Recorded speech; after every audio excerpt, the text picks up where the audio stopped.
They can't focus. They can't have those conversations face to face like you mentioned. They can't cope properly with criticism they see on social media. Hey there guys, what's going on, and welcome back to our channel. Sports fans have benefited greatly from social media, which provides us with up-to-the-minute analysis of news and trends, allowing us to stay informed while still allowing us to express our views. That doesn't mean it's necessarily a positive thing, since social media sites like Facebook, Twitter, and Instagram have completely destroyed sports on many occasions. Let's have a look at times viral videos ruined sports careers. Number 5. Josh Howard insulted the national anthem. Besides balling out on the court, there are a few things that an NBA player is supposed to do. It could be summarized as no controversies please. As the protagonist of this case, Josh Howard knows all too well many jobs end or go back when something divisive occurs. Howard's career came to a premature end due to a few off-the-court incidents. Howard committed to Wake Forest after his high school career ended, and he had a very fruitful college career, which led him to being drafted as the 29th selection in the Pac 2003 NBA Draft. A video of Josh Howard at a charity football game was leaked on YouTube in 2008. The national anthem was playing when Howard was caught on camera kidding around with his friends and claiming he didn't care, sparking outrage from supporters who labeled him unpatriotic. The sports media pounced on him, and he lost a lot of followers as a result of the video. And although Mark Cuban defended Howard, calling him a decent guy who just made a mistake, Howard's reputation among fans remained negative. It would push the team to trade Howard to the Wizards, where he began to suffer from multiple injuries and finally retired in 2014. Number 4. Jim Harbaugh climbs the tree of a recruit. On Monday, ESPN 300 athlete David Long met Michigan coach Jim Harbaugh plus a handful of other Michigan coaches for a house visit. Long took to social media to post some of the highlights of the visit, and Harbaugh didn't disappoint in doing anything out of the ordinary. Harbaugh, for example, climbed a tree while playing catch with Long and his siblings. Long believes there was a cause Harbaugh ended up in the tree, and that was more likely due to competition given Harbaugh's reputation. Long explained, "My little sister asked if he could climb the tree.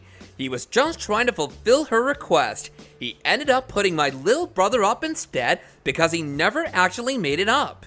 Long, who was debating between Michigan and Washington, also posted a video on Twitter telling the Michigan coaches how things were going. If the Wolverines sign Long, things will be booming for the Wolverines, who are hoping to round out a top-rated recruiting class just a few weeks before signing day. Harbaugh's antics have caused quite a stir, but they seem to be successful, as Michigan currently has the country's number 4 recruiting class. Number 3. Michael Jordan's crying meme. The basketball legend's tear streaked visage has become the sporting world's go-to icon of disappointment and defeat. A few renditions of Jordan's watery mug superimposed onto defeated teams, supporters, mascots, coaches, or anybody else that is even remotely synonymous with a loss. Here's the thing, if you're not on Twitter and have no clue what we're talking about, this is about you. When Jordan was inducted into the Basketball Hall of Fame in 2009, he gave an infamous rambling and emotional message. Years later, a gif of his face, eyes swimming, cheeks glistening, became a meme. The internet, especially Twitter users, clung to it tightly, using it to comment on a variety of sporting failures. There had been a time when the whole crying Jordan meme was the most brilliant and funny phenomenon that had ever appeared on sports social media. Still, it was a very long while ago. That's how supporters, even teams, are abusing it for everything from making a frequent defeat seem catastrophic to photoshopping Michael Jordan's crying face from his Hall of Fame speech into a player or spectator. But we think that the internet is better than this. Why can't we come up with anything new to replace the crying Jordan meme now that it's been overused and unfortunately ruined?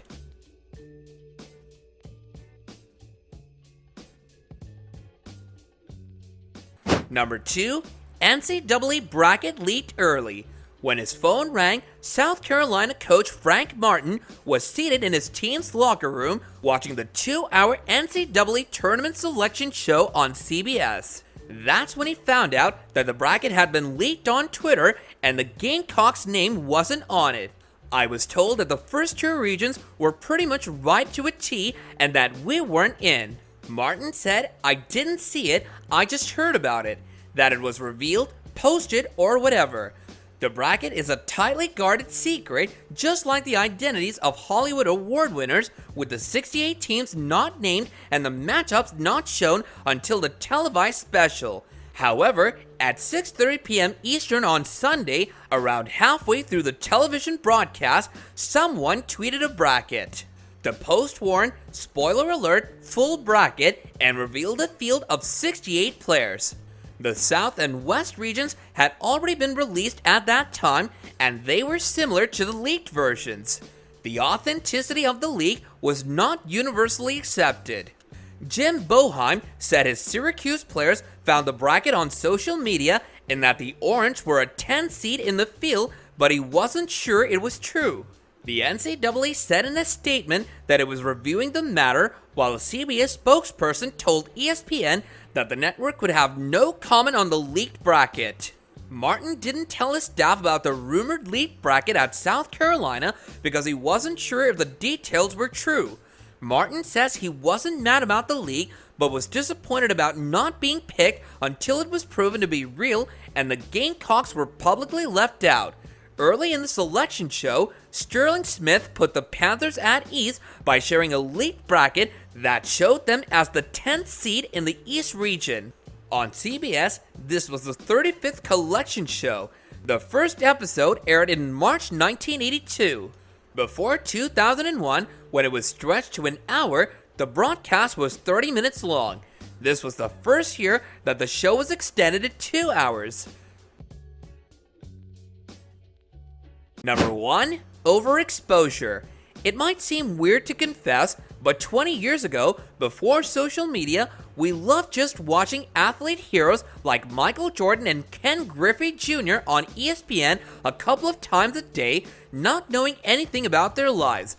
Unfortunately, it's a double-edged sword that all athletes and viewers must live with today, as the athlete provides all-access material to fans, but the fans never asked for it.